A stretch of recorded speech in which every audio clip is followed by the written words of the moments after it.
Senhor nosso Deus, eis a tua palavra que acaba de ser lida e nós suplicamos que o Senhor, o Santo Espírito, possa nos assistir nesse momento, dando-nos condições de aprendermos da tua santa palavra aquilo que o Senhor reservou para esta noite. Que tu possas falar ao nosso coração, cansado, exaurido, alguns com o coração mais pesados, alguns com os corações mais doídos, mas todos aqui, em tua casa, em tua santa presença, buscando ouvir de ti a tua voz, mercê da tua palavra que será exposta. Assim nós oramos, no nome e por amor de Jesus Cristo, o Senhor da igreja. Amém. O título do sermão dessa noite é Não Tente Entender. É isso mesmo, não tente entender. Há dias em que a alma humana tem sede, não é verdade? Mas não se sabe exatamente de quê. Tentamos saciar com aquilo que está ao nosso alcance, com ocupações, com respostas rápidas, com explicações que vêm à nossa mente, com tentativa de controle da vida e assim por diante. Mas este capítulo não foi escrito apenas para ser entendido. Talvez não seja para ser entendido de fato. Foi escrito para ser vivido. E ele se abre como um convite gracioso. Ah, todos vós que tendes sede, vinde às águas. É um chamado de Deus para gente cansada, vazia, desiludida, gente como a gente, exaurida. Sim, muitas vezes como exatamente nós estamos nos sentindo aqui e agora. Eu não sei como está o seu coração, mas Deus sabe. Ouça, a vida com Deus não é construída sobre entender tudo, sobre ter acesso a todas as coisas e a todas as informações. Não, a vida com Deus significa confiar nele, por meio da pessoa bendita e maravilhosa de Jesus Cristo.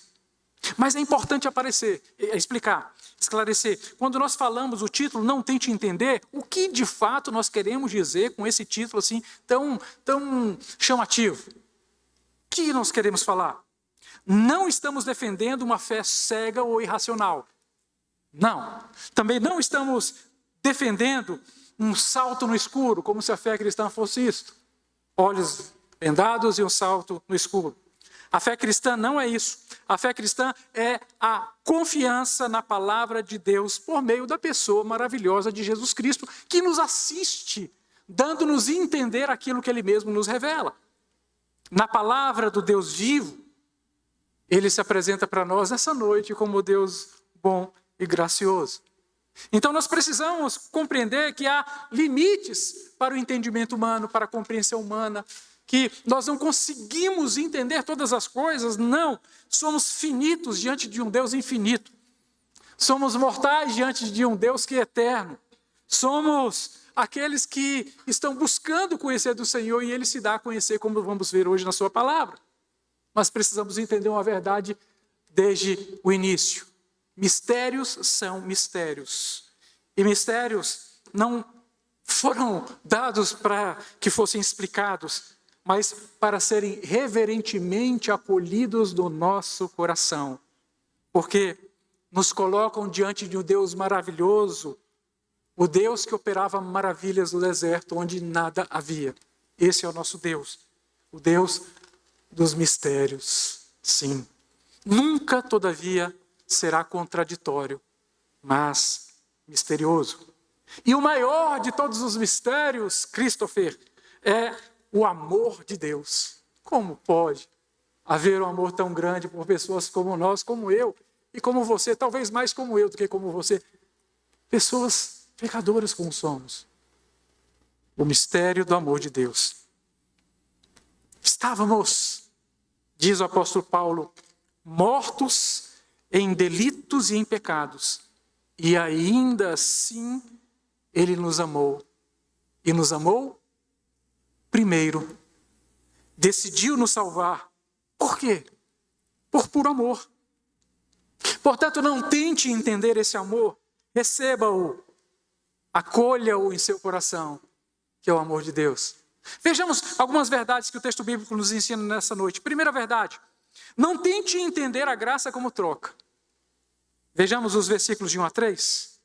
Ah, todos vós, os que tendes sede, vinde às águas, e vós, os que não tendes dinheiro, vinde, comprai e comeis, sim, vinde, comprai sem dinheiro e sem preço, vinho e leite. Por que gastais o dinheiro naquilo que não é pão e o vosso suor naquilo que não satisfaz? Ouvi-me atentamente, comei o que é bom e vos deleiteis com finos manjares. Perceba, há um convite que Deus está fazendo. Um convite um tanto estranho, deveras, porque como assim vinde comprar sem dinheiro e sem preço, vinho e leite? Como se compra algo sem dinheiro? Como se compra algo sem preço? Parece contraditório, mas não, tente entender, nós estamos diante de um mistério. O que esse versículo está dizendo é o chamado universal do Evangelho, que na nossa teologia, na teologia reformada, revela tanto a oferta graciosa de Deus, quanto a incapacidade humana de por si só responder de forma positiva, sem que antes ocorra em seu coração a ação regeneradora do Espírito Santo. Pastor, o que o senhor quis dizer com isso? Eu quis dizer que a imagem comprar sem dinheiro enfatiza a doutrina da soberania, da graça soberana de Deus. Ou seja, por mais que você tivesse todo o dinheiro do mundo, se isso fosse possível, mesmo assim você não teria condições de comprar a sua própria salvação. Por isso vinde e comprai sem dinheiro e sem preço. Mas você está comprando sim, mas não exatamente você, porque alguém compra no seu lugar. Está ficando mais claro? É como se você fosse chegar no caixa do Carrefour com aqueles 2 carrinhos de compra para o mês inteiro. E na hora de passar o carrinho pelo caixa, você percebe que você não tem dinheiro. Que o seu dinheiro todo não seria capaz de pagar aquela compra. Aí vem alguém e diz, você vai comprar, mas com o meu dinheiro. Ou seja, eu que vou comprar no seu lugar. Algo assim é o que o texto bíblico está apresentando. Você compreendeu que nada do que você pudesse fazer lhe daria condição de adquirir a sua própria salvação. A salvação não pode ser adquirida por méritos ou por obras humanas. É um dom gratuito concedido por Deus aos seus eleitos. Aí você diz assim, que bênção, Senhor, é saber que tu me elegeste e que nunca dependeu de mim. Amém. Convite que apresenta-se aqui nesse texto é o convite que desafia a lógica humana. Como eu vou pagar se eu não posso? Se tudo que eu pudesse somar em toda a eternidade seria insuficiente para eu pagar esse preço. Mas você pode, porque alguém vai satisfazer essa dívida e vai pagar o preço. A nossa salvação não é uma salvação barata. Bonhoeffer dizia que a salvação, a graça não é uma graça barata. Portanto, não lide com a graça como se ela fosse qualquer coisa, porque ela não te custou nada. Não. A graça não é barata porque ela custou o próprio sangue de Jesus Cristo, que foi vertido naquela cruenta cruz do Gólgota. Então a graça não é barata. Comprar sem dinheiro enfatiza essa doutrina tão bonita de uma graça que não é comprada, mas compra. De um dom que nós passamos a receber daquele que se apresenta como o próprio pão da vida, como está em João 6,35. E também em João 4,14. Ele diz, eu sou o pão da vida. Aquele que comer de mim nunca mais será fome. Então nós podemos chegar e nos alimentar. Nós que temos sede e nós que temos fome. Vinde e comprai. E ele vai dizer, por que gastais o vosso dinheiro naquilo que não é pão? Aqui se evidencia a depravação total. O que é isso? Quando o ser humano, no seu estado caído, busca satisfazer a sua alma a partir das coisas que estão disponíveis na terra. Mas não pode fazê-lo. Porque Deus nos criou de uma forma que somente Ele pode nos preencher e trazer significado à nossa vida, à nossa existência. A exortação divina, aqui nesse momento, eu queria frisar, é para o vir. Venha, você que tem sede, para que você seja satisfeito. Ele vai dizer que ouvir está vinculado diretamente a entregar a sua vida a Jesus Cristo, porque Ele vai te convencer de uma tal forma da sua maravilhosa graça que você não tem alternativa. Você está cercado de tanto amor que a sua alternativa é, de fato, se entregar nos braços daquele que os estendeu para você naquela cruz. Segunda verdade do texto bíblico, não tente entender os caminhos de Deus pela aparência. Os versículos 3 a 5, se não vejamos. Diz assim: inclinai os ouvidos e vinde a mim, e ouvi, e a vossa alma viverá. Porque convosco farei uma aliança perpétua que consiste nas fiéis misericórdias prometidas a Davi. E eis que eu o dei por testemunho aos povos, como príncipe e governador dos povos.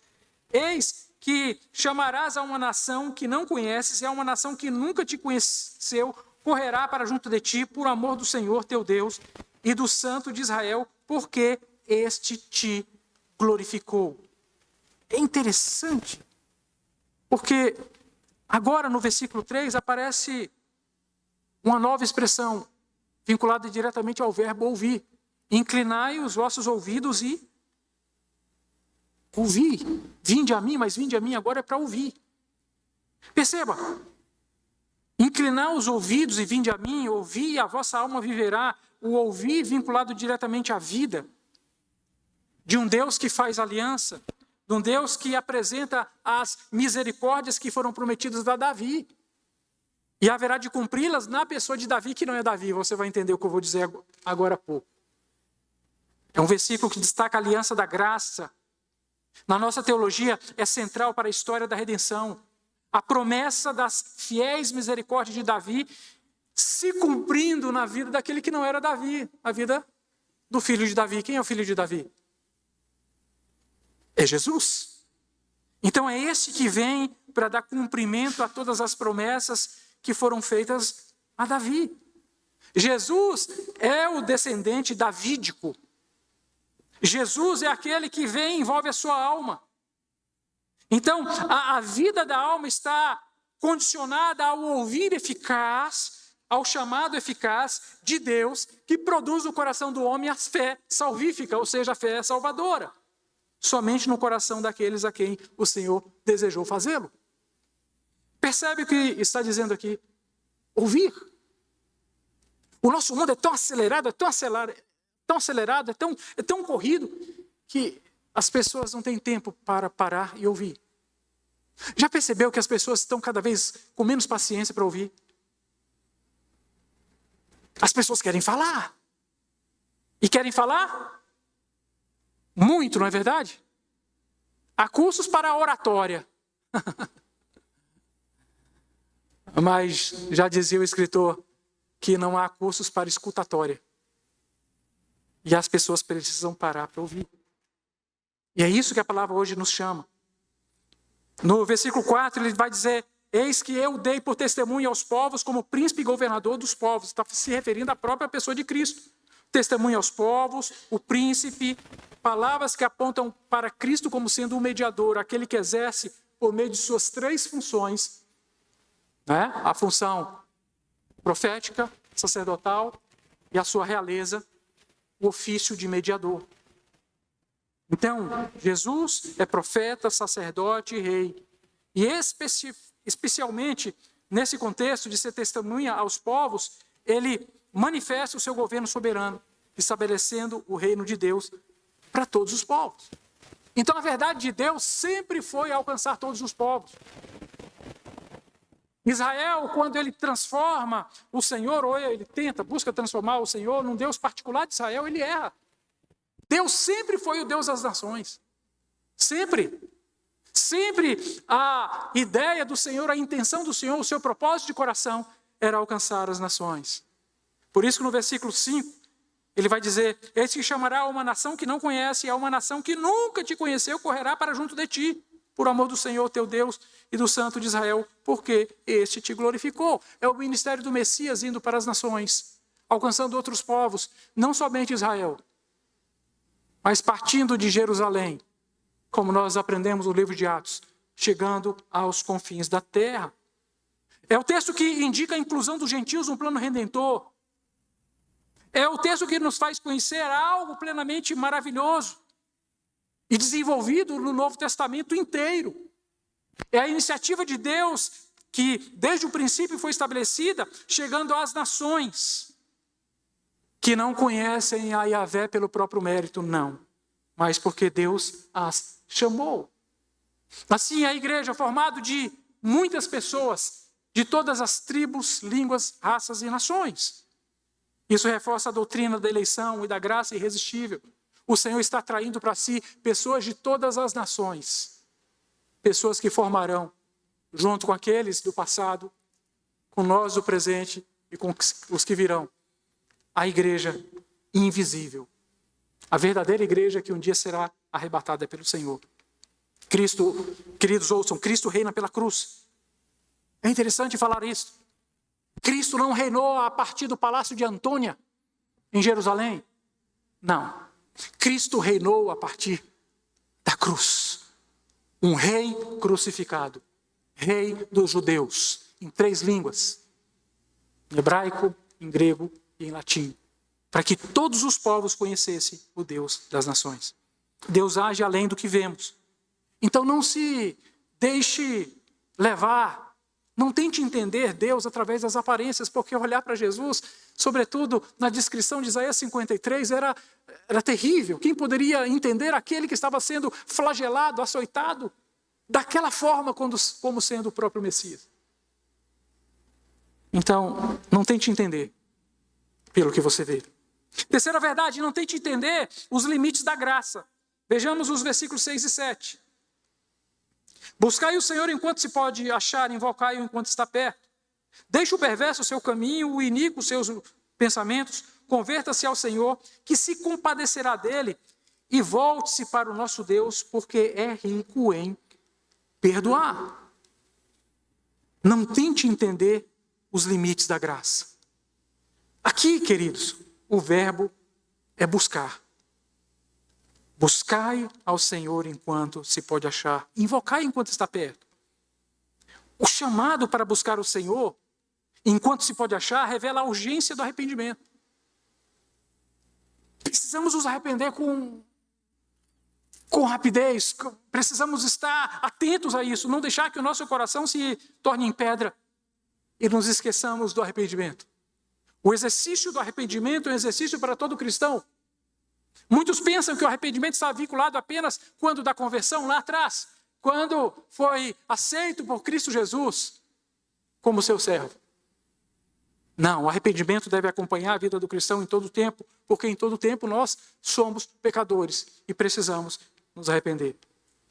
Na perspectiva reformada, isso não implica que a graça esteja limitada temporalmente, de forma autônoma a uma ação do homem, não, mas ao próprio convencimento do Espírito Santo, porque é Ele quem nos convence do pecado, da justiça e do juízo.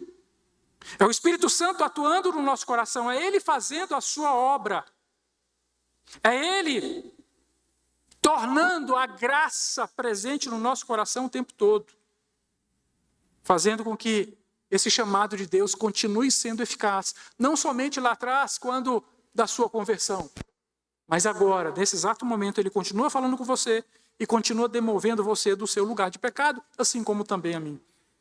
O homem é responsável por responder, porque o Espírito Santo leva ao convencimento.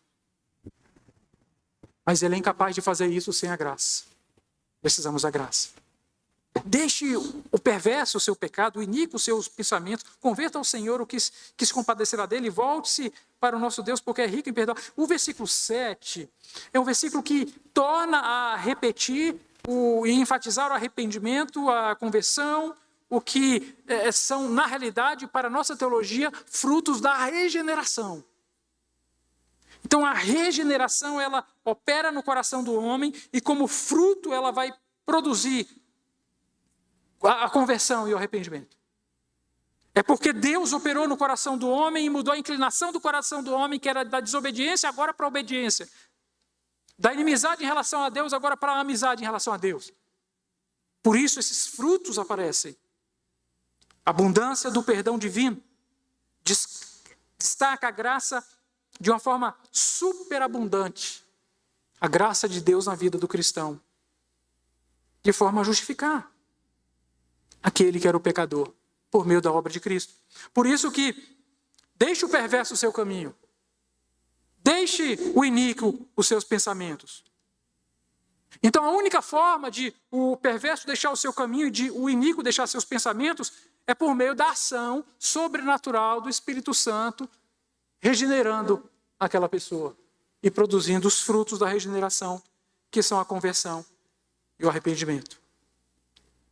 Cristo perdoa a partir da cruz. O que é algo difícil de entender. Porque como a gente pode entender alguém que se presta a nos perdoar morrendo terrivelmente na cruz?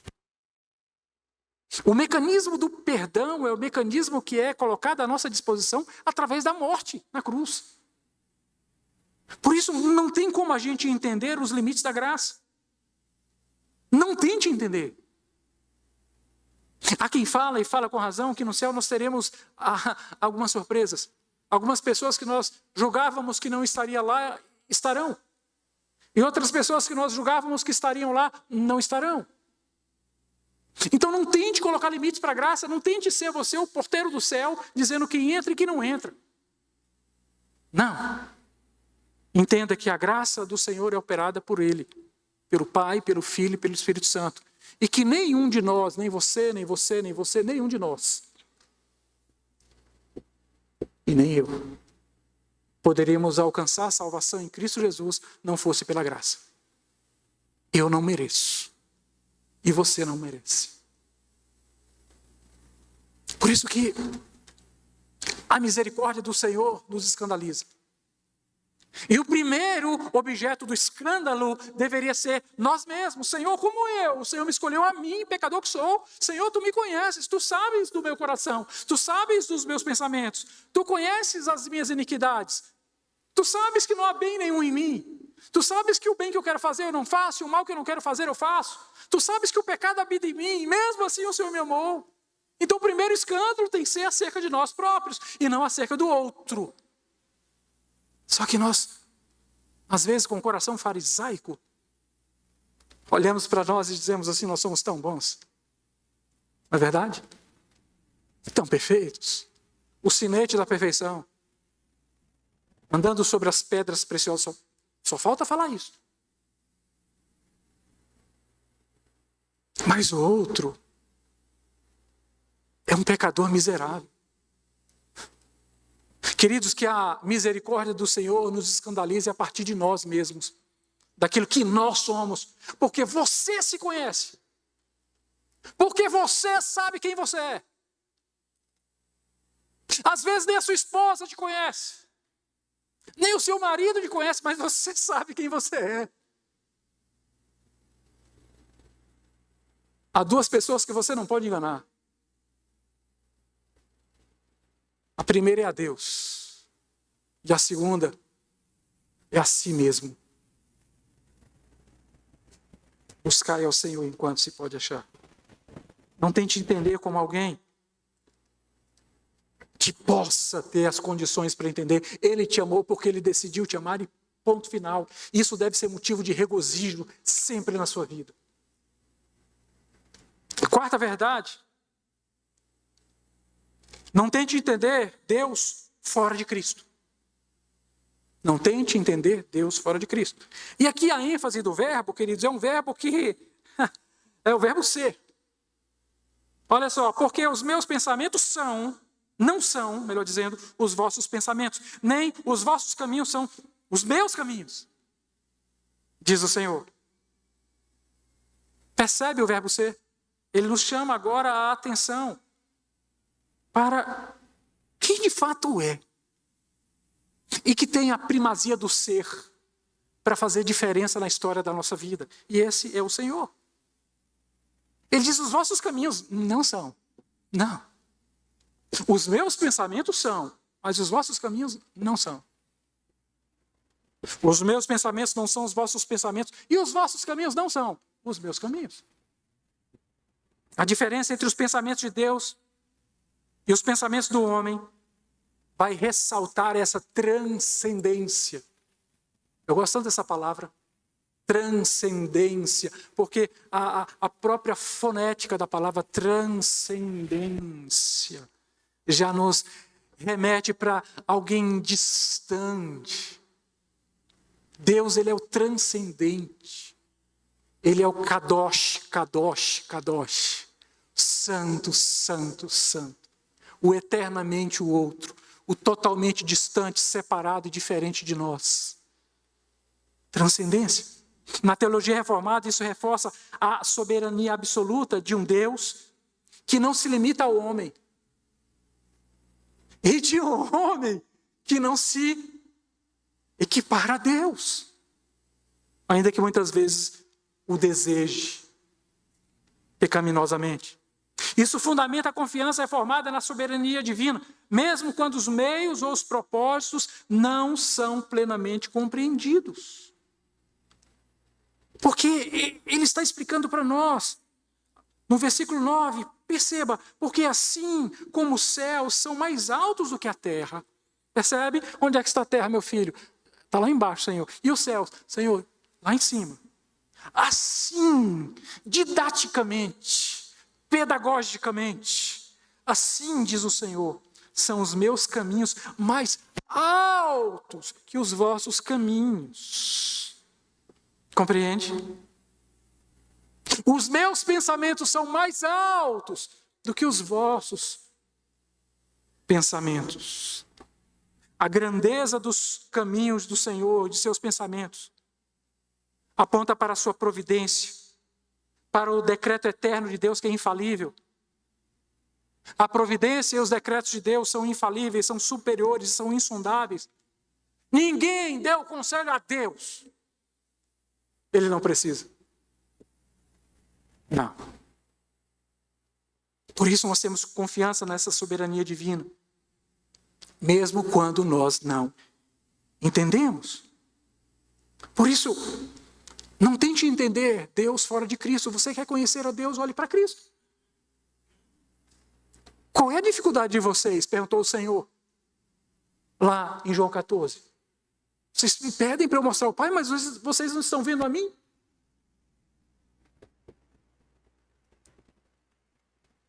Olhe para Jesus apenas. O que é, o que era e o que há de vir. A quinta verdade, não tente entender o processo. E eu achei interessante isso. ênfase no verbo ser também, ligado mais uma vez à providência, só que o verbo ser não aparece no texto. Eu vou explicar. Olhe para mim, olhe comigo aí para o texto, versículos 10 e versículos 11. Versículo 11. Diz assim: porque assim como descem a chuva, que é o verbo descer, descem a chuva e a neve dos céus e para lá tornam, verbo tornar, sem que primeiro reguem a terra, verbo regar, e a fecundem, verbo fecundar, e a façam brotar, verbo fazer, para dar semente ao semeador e pão ao que come. Onde está o verbo ser aqui? Em lugar nenhum. Está implícito. O Senhor está dizendo assim: assim como as coisas são, como é que as coisas são? A chuva desce, rega a terra, torna o céu. Não é assim? Fecunda a terra, dá pão ao que tem fome, etc. As coisas são assim. Elas são assim. E ele vai continuar dizendo, versículo 11: assim será a palavra que sair da minha boca, não voltará vazia, mas fará o que me apraz e prosperará naquilo que designei. As coisas são assim. Por que as coisas são como são, gente? Quantas vezes a gente se faz essa pergunta? A gente volta naquilo que nós falamos no sermão passado, né? Naquela ruminação mental, lembra da ruminação mental? E a gente fica perguntando por que as coisas são como são. E a resposta é: as coisas são como são porque o Senhor as fez assim. Porque nada se procede nessa terra fora do processo. estabelecido por Deus. Então, não tente entender o processo. Muitas vezes o processo para nós é ininteligível, é até inimaginável, em termos de suas razões. Não tente entender o processo. É assim como a chuva faz o seu trabalho, é exatamente assim que a minha palavra também fará o seu trabalho. Não tente entender o processo. Louvado seja o Senhor. Essa analogia da chuva ilustra a eficácia dos meios ordinários da graça. Assim como a natureza cumpre seu propósito, assim também a ação redentora de Deus segue o seu plano. Simplesmente assim. Ou complexamente assim, se você o preferir. Deus sustenta tanto a ordem natural quanto a ordem espiritual. O natural da chuva cair, regar a plantação, produzir alimento para o homem, é o natural. E o sobrenatural, o pão do céu, vir sobre a sua vida e te alimentar espiritualmente, o Senhor também faz. Louvado seja o nome do Senhor. Na nossa teologia, queridos irmãos, a palavra será sempre eficaz. Na nossa teologia, porque nós ensinamos o que a Bíblia ensina, a palavra sempre será eficaz. Quantas vezes? Uma vez, duas vezes, três vezes? Não, a palavra sempre será eficaz. Trazendo salvação para o eleito de Deus no tempo de Deus e trazendo reprovação para o iníquo. Então, todas as vezes que você abrir a sua boca para pregar a palavra para alguém, a palavra vai cumprir o seu propósito. Pastor, mas eu preguei e ninguém se salvou. Uai, era com você essa parte também? Era com o Rodrigo? Não. Com Paulo, com Salomão, com a Lindalva. A salvação pertence ao Senhor, é obra do Senhor, do Pai, do Filho e do Espírito Santo. Não é nossa, a nossa parte é apenas pregar a palavra. A palavra, ela vem sempre acompanhada pelo Espírito Santo, que vai produzir no coração do eleito a regeneração, a conversão, a fé, a santificação e a perseverança, até a nossa glorificação. Então confie no agir de Deus, confie no processo, ainda que você não entenda. A sexta e última verdade do texto bíblico: não tente entender o presente isoladamente. O presente aqui é o tempo presente. Vou repetir, não tente entender o tempo presente isoladamente. E o verbo aqui, ainda que não apareça também explicitamente no texto, mas a ideia verbal é descansar. Perceba os versículos 12 e 13, que diz assim: saireis com alegria e em paz seguireis guiados. Eu vou guiar? Não, eu serei guiado. Percebe a ideia? Os montes e os outeiros romperão em cânticos diante de vós, e todas as árvores do campo baterão palmas. Em lugar do espinheiro crescerá o cipreste, em lugar da sarça crescerá a murta, e será isto para a glória do Senhor e memorial eterno, que jamais será extinto. Veja aqui o que esses versículos 12 e 13 tem para nós. Primeiro, apresentam uma alegria e uma paz que não são frutos da nossa produção. Ora, não sou eu quem deu causa à alegria indizível.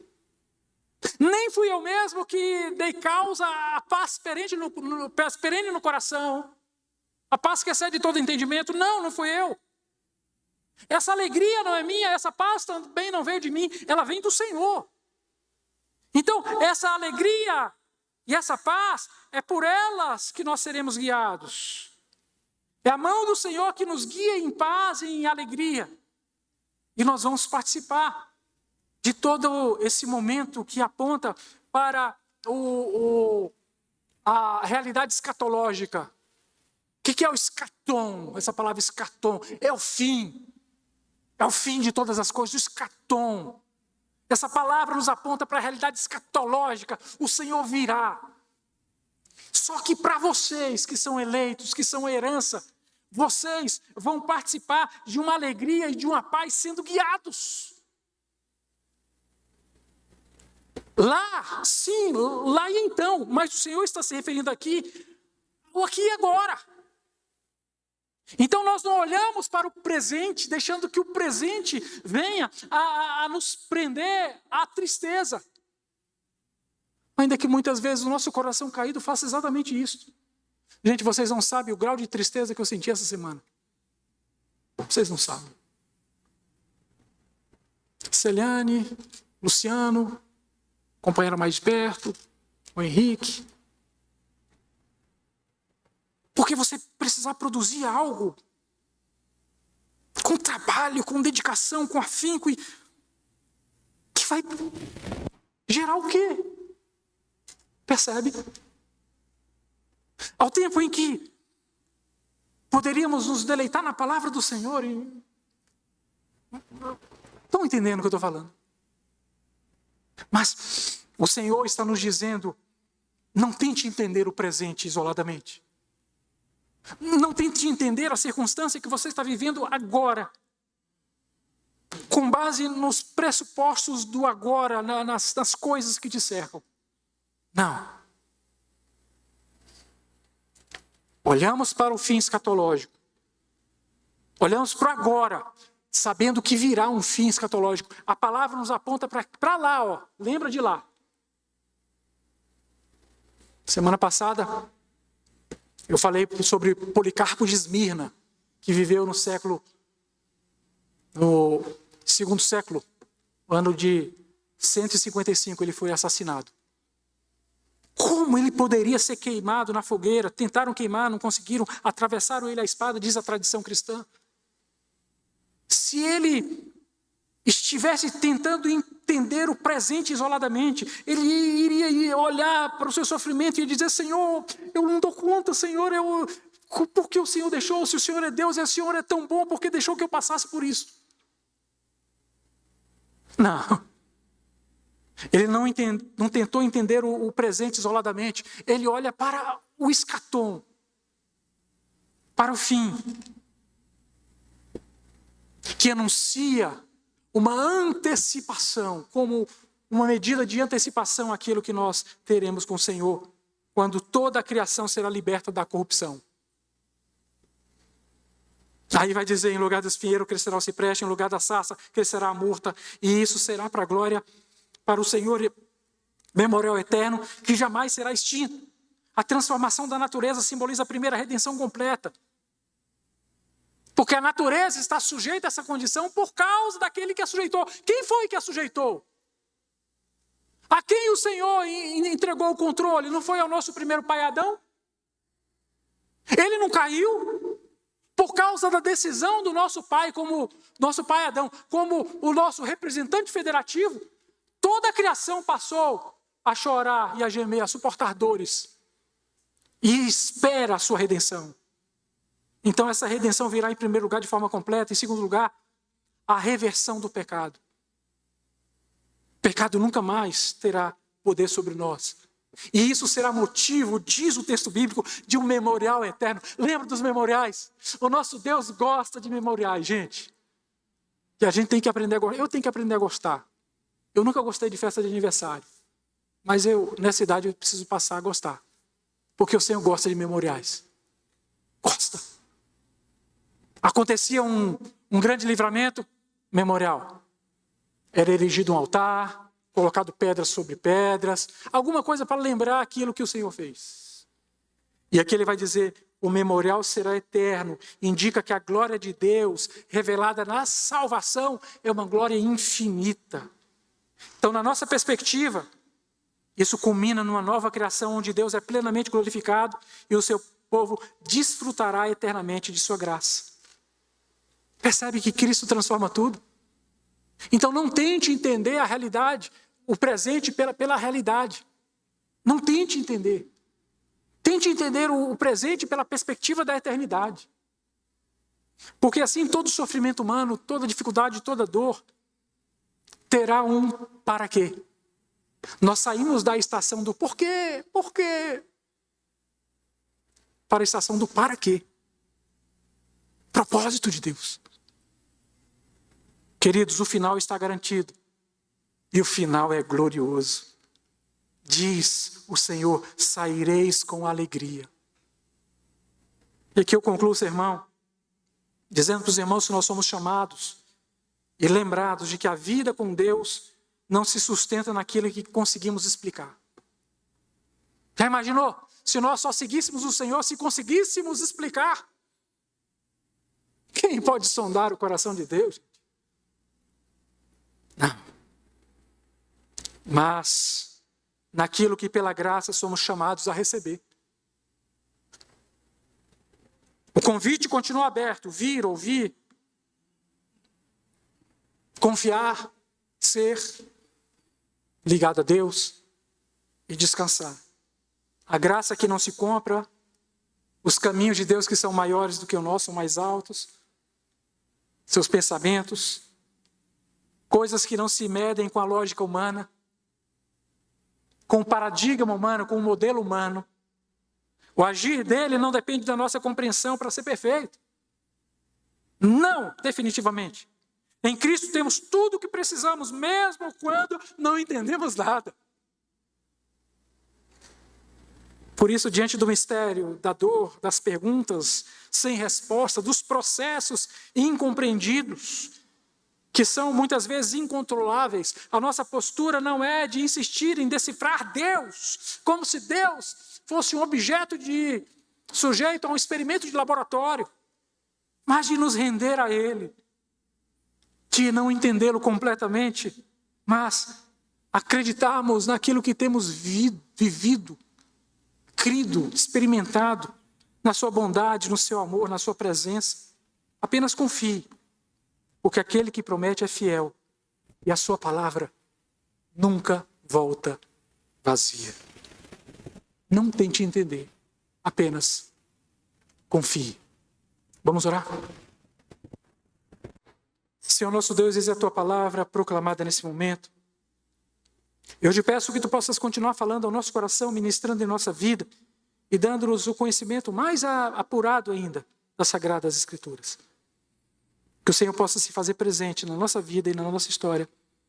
É a nossa oração, no nome e por amor de Jesus Cristo. Amém.